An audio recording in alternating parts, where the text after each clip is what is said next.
Another screening of a concert in which you sit in a cinema, are encouraged to be quiet and then listen to metal music. Okay.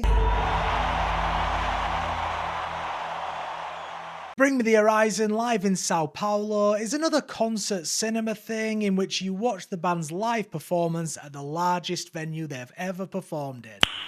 Nice. As someone that watched Bring Me the Horizon at the Cockpit in Leeds many moons ago, God, I am old! You're so old! Where's your wife? It's amazing to see how far the band has come, and this should have been their crowning achievement. You know, they're playing a show for 50,000 people. It's incredible, especially for a band that used to sound like this. But unfortunately, this does fall flat. No! Now, before I talk about this, you have to know I am a huge Bring Me the Horizon fan. Same! I have seen the band around 7 or 8 times, own all their albums, and even met Ollie Sykes once, in which I embarrassed myself so bad it still haunts me to this day. So believe me when I say I wanted to love this. As someone from the Yorkshire area, it is incredible to see what the Sheffield Titans have done. You what? Faster?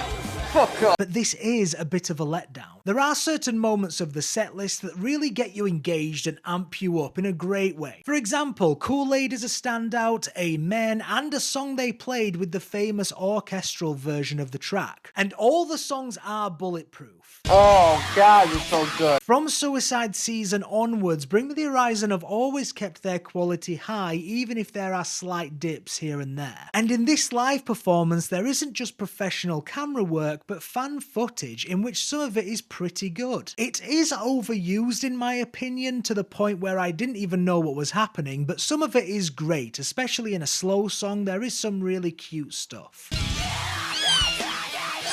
The stage show is great, but the man who steals the show is drummer Matt Nichols, who looks like he could not give a fuck. I love it. I could have driven it any way you wanted.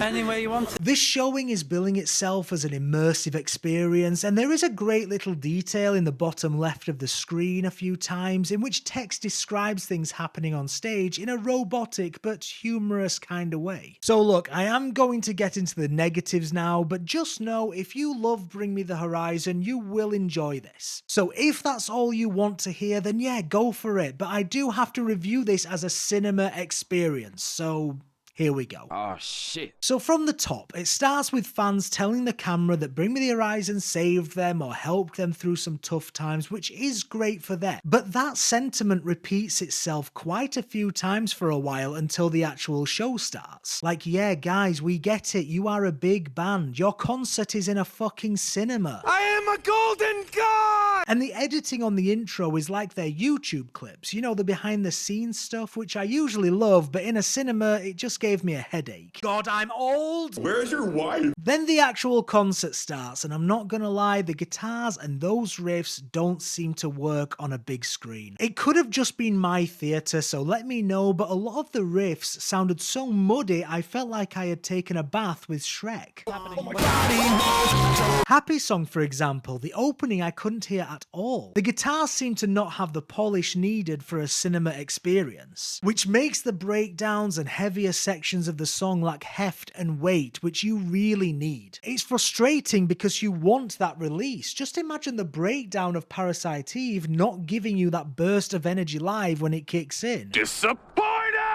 Another issue is the stage show. Now, I have seen this live, it's amazing, go see it live. But in a theatre setting, cutting to characters and intervals just doesn't work. When you finally get over the sound issues, you are bombarded with characters telling you miscellaneous details like a demon got out or you're just there to be harvested. In a cinema setting, you don't have thousands of people around you in the moment, experiencing the moment, so it just doesn't feel very immersive. Wow. So that's pretty neat. This is so freaking cool. The biggest problem I have though is the length. That's quite big. You are charging cinema tickets and a lot of money for the live shows, and you have a set that lasts around an hour 15, an hour 30 if you include intervals. It's okay to have that length of set when you have 3, maybe 4 albums, but you are 7 albums deep at this point. Other bands are playing at least over 2 hours when they have this amount of material, and the thing is, people want to hear it. People want to hear Chelsea Smile, Blessed with a Curse, Sleep with One Eye Open. Hell, you don't even have time for a football season is over, lads. This song's about drinking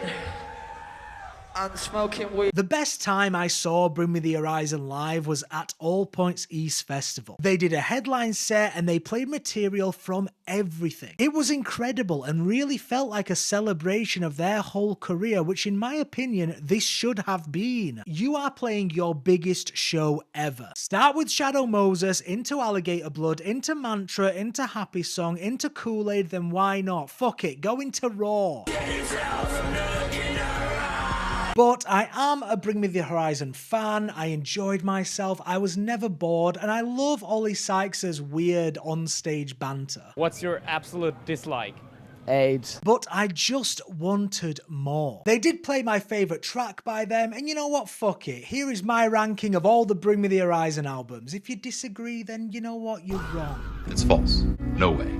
Not this time. I give Bring Me the Horizon live in São Paulo a 5 out of 10. It's better than their last officially recorded gig, the one in Mexico. That one was awful. Thanks for watching. This video is sponsored by that weird guy who says that metal is only Metallica, Slayer and Iron Maiden.